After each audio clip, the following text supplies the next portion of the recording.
우리는 예수를 믿는 사람입니다. 예수를 믿는 사람은 그리스도인입니다. 그리스도인이 되었다는 것은 예수를 따르는 삶을 사는 제자가 됐다는 뜻입니다. 예수님의 제자가 되는 것은 높은 자리를 얻는다거나 그 위치에 올라가는 것을 이야기하는 것이 아니라 어떤 사람이 되었느냐 하는 것을 이야기하는 겁니다. 그래서 예수님의 제자란 사람됨에 대한 이야기입니다. 이 사람됨이란 예수님으로 사는 사람이 되었다는 의미인데, 이 됨은 마치 물이 변해서 포도주가 된 것과도 같습니다.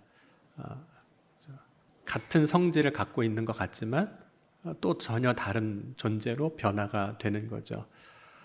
가나 혼인잔치에서 예수님께서 물이 변하여 포도주가 되게 하셨을 때 연회장은 그 물이 변하여 포도주가 된 것을 맛보고서 이런 이야기를 합니다. 좋은 포도주다, 이런 이야기를 해요.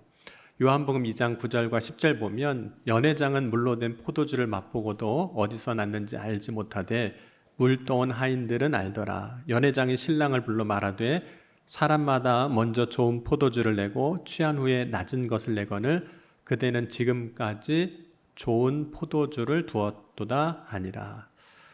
예수님으로 인해서 변화된 그 포도주, 물이 변하여 포도주가 된 것에 대해서 좋다, 좋은 것이다, 이렇게 이야기합니다. 여기서 그 연회장이 좋다라고 말한 것의 의미는 아마 포도주의 품질이 좋다, 이런 의미로 연회장은 이야기했을 겁니다.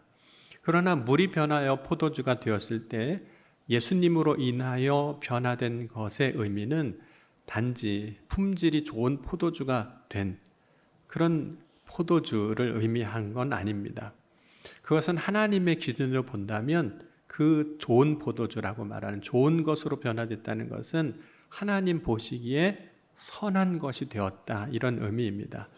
마치 하나님께서 세상을 만드시고 사람을 보실 때 심히 좋았더라고 말씀하신 거죠. 창세기 1장 31절에 하나님이 지으신 그 모든 것을 보시니 보시기에 심히 좋았더라. 저녁이 되고 아침이 되니 이는 여섯째 날이니라. 그러니까 우리가 예수를 믿음으로 인해서 우리 안에 변화된 모습으로 삶을 살아갈 때 그 모습은 하나님이 보시기에도 좋은 상태, 좋은 모습이, 선한 모습이 된다는 그런 의미입니다. 여러분, 우리가 예수 믿기 전과 예수를 믿고 난 다음에 우리의 삶이 변화되기 시작할 때 나라는 존재는 여전히 같은 사람입니다. 그때 나도 나이고 변화된 지금의 나도 나이지만, 그래서 같은 사람이지만 또한 본질적으로 예수 그리스도 안에서 다른 사람이 된 겁니다. 예수를 믿고 본질적으로 다른 존재가 된 우리를 거듭난 사람이라고 이야기하기도 하고 새 사람이 되었다라고 말합니다. 골로새서 3장 8절에 이제는 너희가 이 모든 것을 벗어버리라. 곧 분함과 노여움과 악의와 비방과 너희 입에 부끄러운 말이라. 너희가 서로 거짓말을 하지 말라. 옛사람과 그 행위를 벗어버리고 새 사람을 입었으니 이는 자기를 창조하신 이의 형상을 따라 지식에까지 새롭게 하심을 입은 자니라. 그렇다면 우리가 예수 그리스도 안에서 거듭난 사람으로 예수님의 제자가 되었을 때 새 사람이 되었는지, 혹은 어떻게 하나님 보시기에도 좋은 그런 사람으로 변화되었는지, 어떻게 내가 변화된 것을 알 수 있을까요?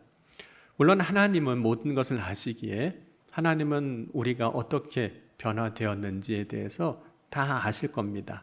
그러나 하나님은 아시지만 나는 스스로가 우리 자신을 볼 때 하나님 보시기에 좋은 상태로 변화된 존재가 되었다는 것을 나는 어떻게 아느냐는 거죠.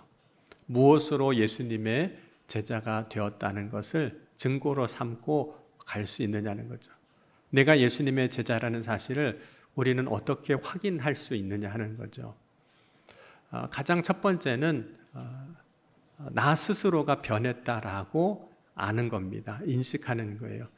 나 스스로 변했다라는 것을 인식하는 것으로 우리가 예수님의 제자가 됐구나 하는 것을 아는 겁니다. 자신이 스스로에 대해서 가지는 자기 정체성이라는 게 있거든요. 그 자기 정체성이 예수님의 제자라는 것을 아는 거라는 겁니다. 그런데 많은 경우에는 자신이 예수를 믿고 바뀌었다는 것, 변화되고 있다는 사실을 알지 못하는 때가 많습니다. 그럼 모든 사람들이 자신의 인생을 살아가면서 자신의 역할이나 모습에 대해서 스스로를 정의하고 살아갑니다.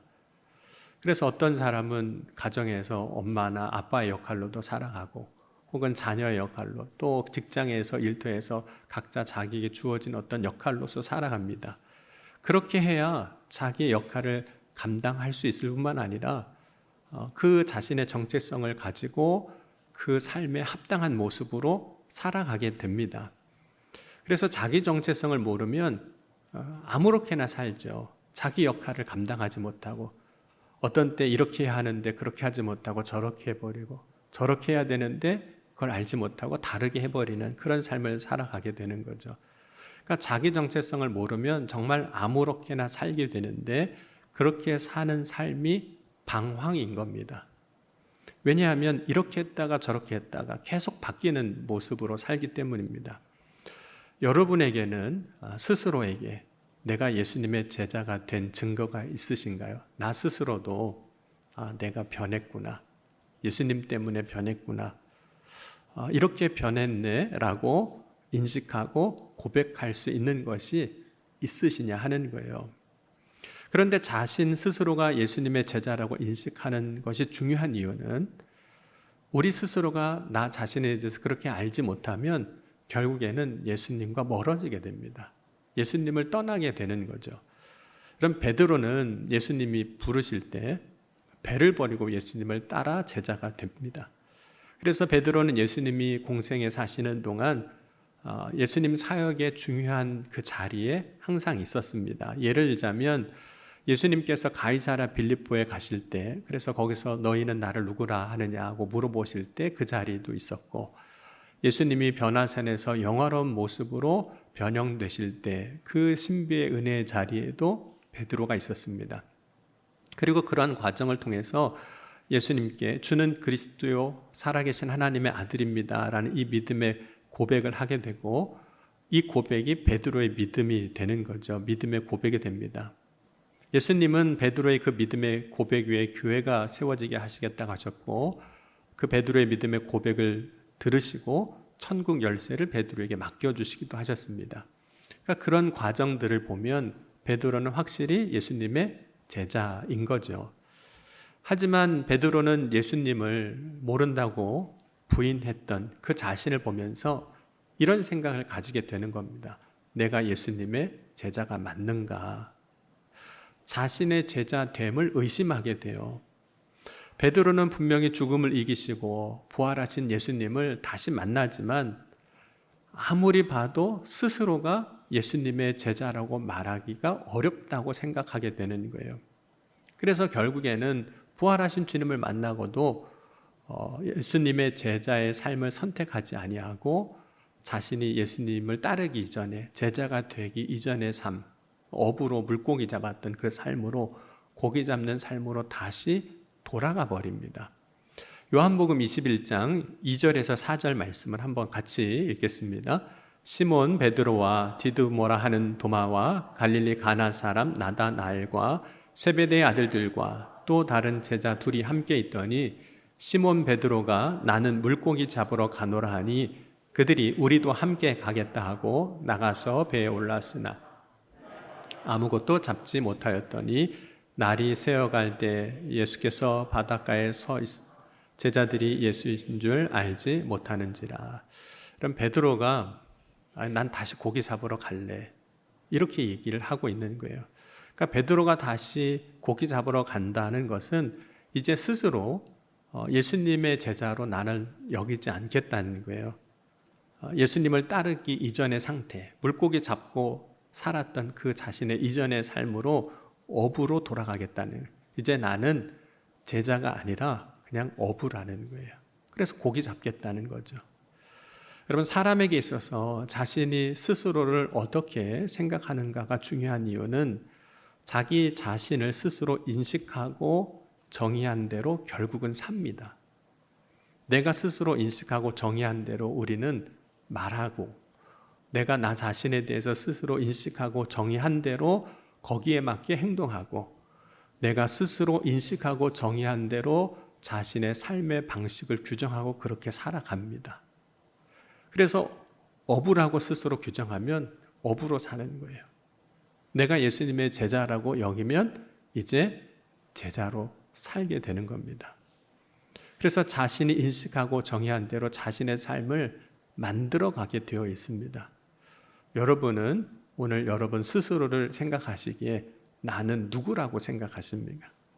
내가 스스로 나를 인식하고 정의한 대로 살아간다면 오늘 저와 여러분 예수 그리스도를 믿음으로 내가 예수님의 제자입니다, 이 믿음의 고백을 하실 수 있기를 주의 이름으로 간절히 소원합니다. 한번 해보겠습니다. 나 자신에게 내가 예수님의 제자입니다, 이렇게 한번 해보세요. 네. 아닌 것 같으시죠? 네. 내가 제자가 맞나? 내가 예수님 제자지. 제자로 살아야지. 두 번째로 어떻게 나 자신이 예수님의 제자인 사실을 우리가 알 수 있을까요? 그것은 누군가가 그렇다라고 말해주는 것, 혹은 선언을 해주기도 하거든요. 선언해주는 걸 통해서 내가 누구인지를 비로소 알게 되기도 합니다. 내가 어떻게 변화되었는가를 우리는 어떻게 알 수 있을까요? 때로는 나 자신은 잘 모르는데 누군가가 나에 대해서 말을 해주는 거예요. 어떻게 당신이 달라졌고 어떻게 변화됐다고 이야기를 해주는 겁니다. 그걸 통해서 내가 바뀌었구나, 변화됐구나 하는 것을 아는 겁니다. 그러니까 누군가의 선언을 통해서 내가 누군가를 알게 된다는 거예요. 근데 만약 그렇게 말해주는 사람이 늘 거짓말하는 사람이라면 그렇게 말해주는 게 신빙성이 없는 거잖아요. 안 믿어지는 거죠. 그런데 그렇게 선언해주고 말해주는 사람이 정말 신뢰할 만한 사람이라면 그 사람이 말해주는 나의 모습은 있는 그대로 거짓된 없이 꾸밈 없이 나의 모습을 그대로 말해주는 것일 겁니다. 그리고 예수님께서 이제 공생애를 시작하실 때 하셨던 일 가운데 하나가 세례 요한에게 가서 세례를 받으시는 일입니다. 그 당시 세례 요한의 세례는 회개의 세례예요. 그러니까 죄를 자복하는 거죠. 세례 요한에 가서 그리고 세례를 받는 겁니다. 그러므로 예수님은 죄가 없으시기에 사실 세례 요한에게 가서 받을 회개의 세례가 없으신 거죠. 그럼에도 불구하고 예수님이 세례 요한의 세례를 받으시는 것은 온 세상 죄를 지고 가는 하나님의 어린 양이 그 사명을 이루시기 위해서 하나님의 뜻에 순종하심으로 세례 요한에 가서 세례를 받으세요. 근데 그때 예수님께서 그 세례 요한의 세례를 받으실 때 하나님의 뜻에 순종함으로 받으실 이유가 없지만 받으시는 그 예수님을 향해서 하늘에서 이런 음성이, 하나님의 음성이 들립니다. 우리 마가복음 1장 11절 또 누가복음 3장 21절 같이 읽겠습니다. 하늘로부터 소리가 나기를 너는 내 사랑하는 아들이라 내가 너를 기뻐하노라 하시니라. 누가복음 3장 22절입니다. 성령이 비둘기같이 형체로 그의 위에 강림하시더니 하늘로부터 소리가 나기를 너는 내 사랑하는 아들이라 내가 너를 기뻐하노라 하시니라. 하나님이 예수님을 보시고 너는 내 사랑하는 아들이구나. 그렇다면 하나님이 그렇게 말씀하시면 그런 거죠. 왜냐하면 하나님보다 더 신실하신 분이 없으시잖아요. 예수님이 진짜 하나님의 아들이신 거죠. 여러분, 하나님의 선언은 세상의 어떤 누구의 말보다 신뢰할 만한 말씀입니다. 그렇다면 베드로는 제자일까요? 예수님의 제자일까요? 물론 한동안은 스스로 제자라고도 생각했어요.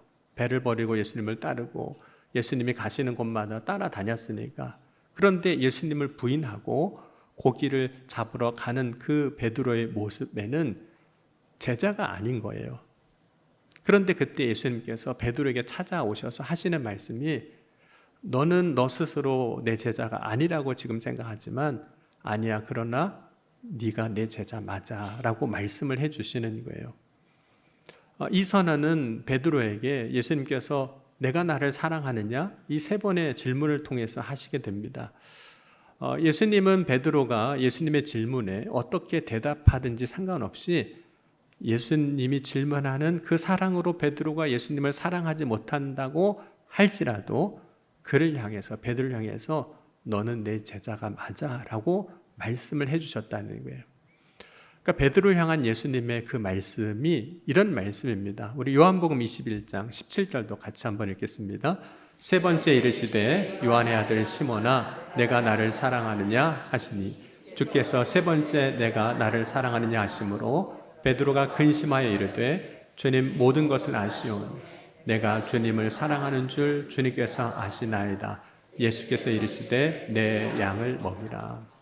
그럼 예수님께서 베드로에게 세 번에 걸쳐서 내 양을 먹이라고 말씀을 하세요. 물론 세 번째 하신 말씀입니다. 앞에서는 내 양을 먹이라 또 내 양을 치라고 하셨습니다. 그러나 내 양을 먹이라 말씀하신 말씀과 내 양을 치라고 하신 말씀은 본질적으로는 같은 의미예요. 예수님께서 베드로에게 내 양을 먹이라고 하시는 것은 맡기시는 거죠. 제자의 사명을 다시 맡기시는 거예요. 그 얘기는 결국은 네가 아무리 지금 너 스스로 내가 예수님 제자가 맞나 이렇게 생각하고 있어도 나는 너를 내 제자로 생각하고 있어. 너는 내 제자야 라고 선언해 주시는 거예요.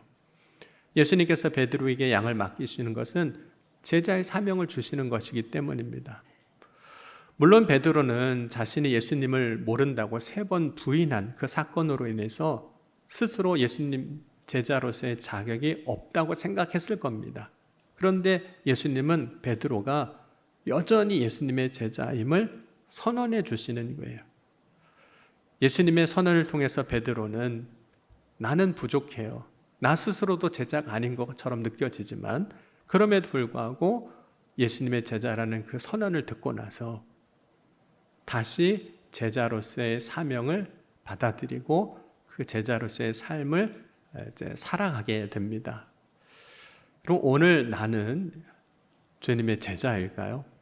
우리는 겸손하기 때문에 어쩌면 아니라고 얘기할지도 모릅니다. 그러나 겸손하기 때문이 아니라 할지라도 스스로를 예수님의 제자로 여기지 않는 경우가 많아요. 그 이유는 스스로에 대해서 부족하다고 생각하는 것, 제자로서 부족하다고 생각하는 것이 있기 때문이고 뿐만 아니라 스스로에게 여러 가지 이유로 나는 예수님의 제자로서의 자격이 없다라고 생각을 해요. 왜냐하면 예수를 믿는다고 하지만 실제 나의 삶의 모습은 어떤 모습인지 누구보다도 내가 더 잘 알고 있는 거예요. 그러니까 그냥 막연하게 부족한 정도가 아니라 나 스스로 내가 살아온 것을 내가 잘 아니까 예수를 믿는다고는 하지만 예수님을 따른다고 하지만 내가 제자가 되는 게 맞나? 제자의 자격이 있나? 이렇게 생각한다는 거죠. 그래서 스스로 제자로 여기지 않아요. 그런데 바로 그때 주님은 우리의 연약함과 부족함에도 불구하고 예수님을 믿고 따르고자 하는 그 한 사람을 향해서 이렇게 말씀해 주신다는 거예요. 너는 내 제자가 맞아 라고 말씀하신다는 거예요. 자, 오늘 주님이 말씀하시는 게 혹 아니라 할지라도 우리 옆에 있는 분에게 이렇게 한번 얘기해 주셨으면 좋겠어요. 권사님 제자 맞아요. 네, 집사님 예수님 제자 맞아요. 이렇게 얘기를 해주세요.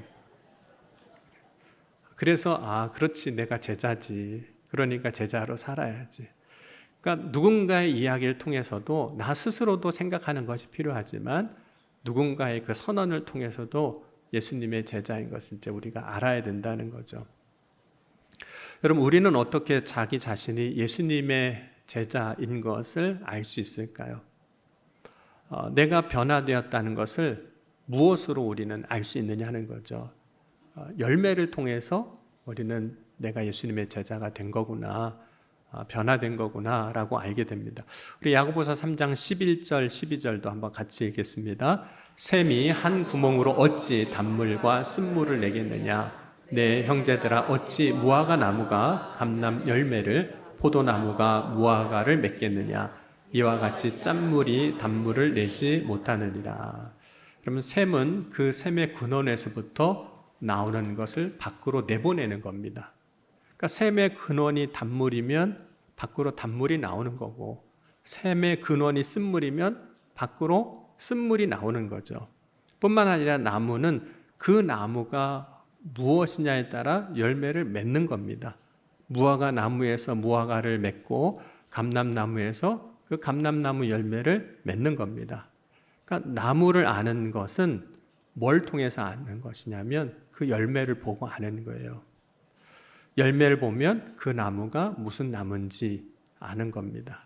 그럼 마태복음 7장 16절부터 20절까지 한번 같이 읽겠습니다.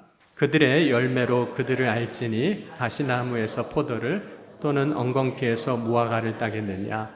이와 같이 좋은 나무마다 아름다운 열매를 맺고 못된 나무가 나쁜 열매를 맺나니 좋은 나무가 나쁜 열매를 맺을 수 없고 못된 나무가 아름다운 열매를 맺을 수 없느니라.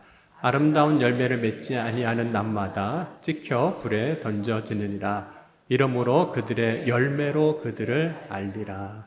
또 마태복음 22장 33절에도 나무도 좋고 열매도 좋다 하든지 나무도 좋지 않고 열매도 좋지 않다 하든지 알아. 그 열매로 나무를 아느니라. 그러면 열매로 나무를 안다. 어떤 의미인 걸까요? 그럼 모든 사람은 인생을 살아갈 때 자신의 삶을 통해서 어떤 형식으로든 열매를 맺습니다.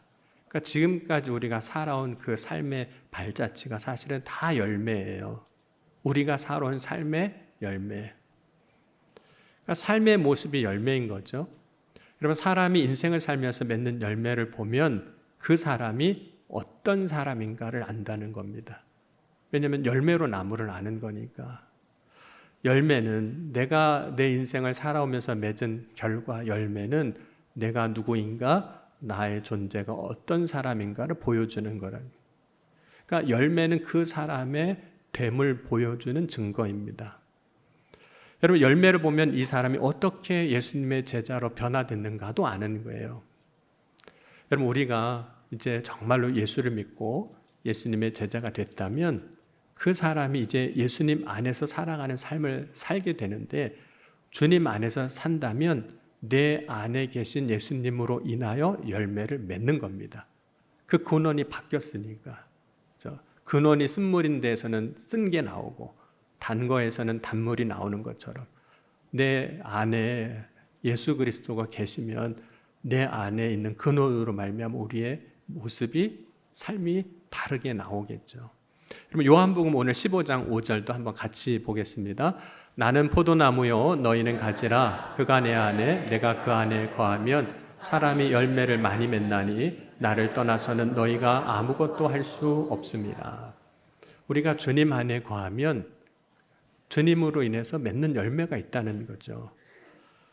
그래서 그 열매를 통해서 내가 예수님의 제자가 맞구나, 예수님의 제자가 된 거구나 하는 것을 아는 겁니다. 그렇다면 우리가 주님 안에 거할 때, 주님이 내 안에 계실 때, 그래서 우리가 예수님의 제자로 살아갈 때 우리는 어떤 열매들을 맺게 될까요?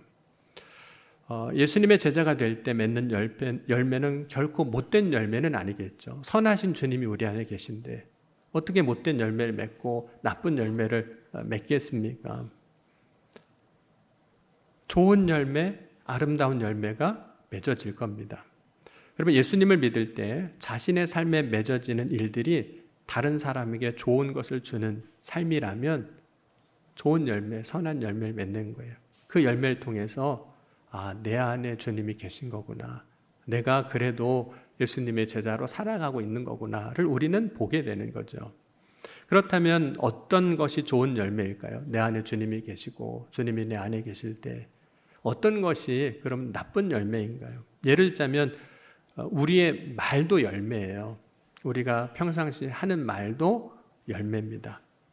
만약 우리가 악한 말을 하고 있다면, 나쁜 말을 하고 있다면 우리 안에 정말 주님이 계시지 않는 거죠.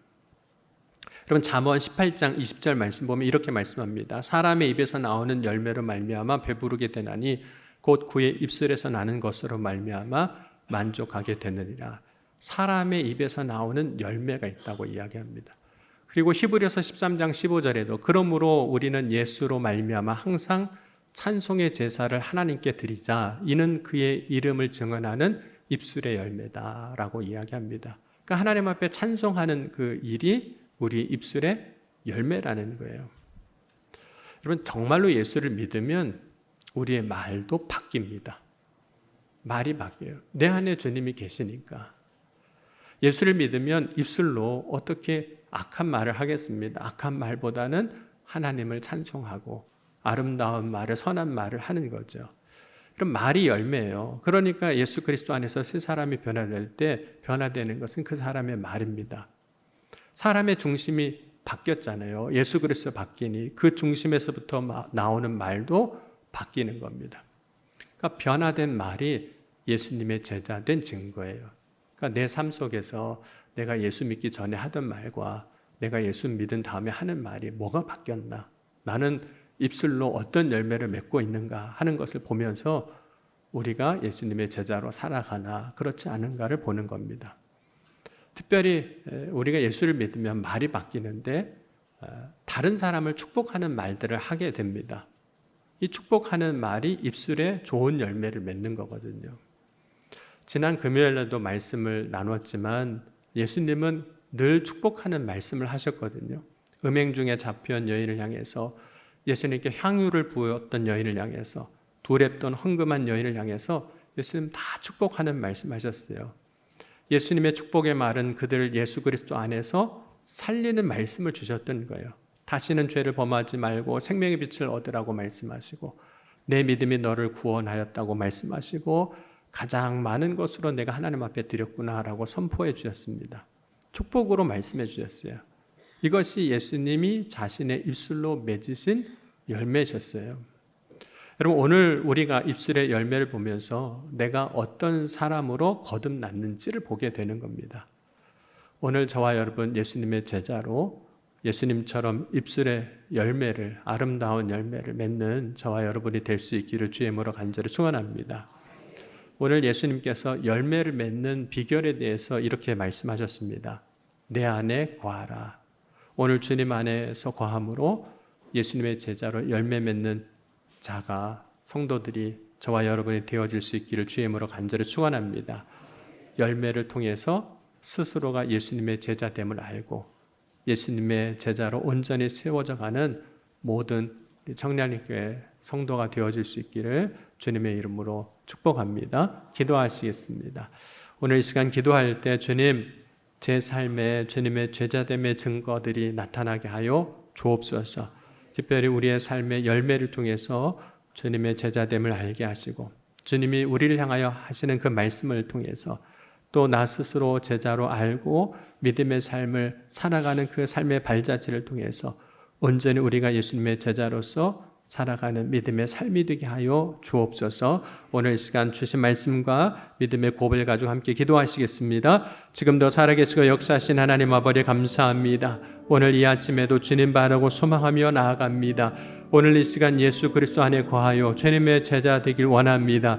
주여, 우리의 입술의 열매들이 주님 기뻐하시는 아름다운 열매, 선한 열매들을 맺게 하여 주옵소서. 주님이 오늘 연약하고 우리가 부족하지만 그럼에도 불구하고 우리를 제자 삼아 주시고 제자임을 선언해 주셨음을 믿고 온전히 제자의 삶을 살게 하여 주옵소서. 그리하여 나 스스로도 이제 제자인 것을 알고 내가 어느 곳에서든지 주님의 제자로, 그 제자로서 합당한 삶을 살아갈 수 있는 믿음과 용기를 더하여 주옵소서. 오늘도 간절히 고백하며 구할 때 응답하시고 이루어 주실 줄 믿습니다. 주여 인도하여 주옵소서.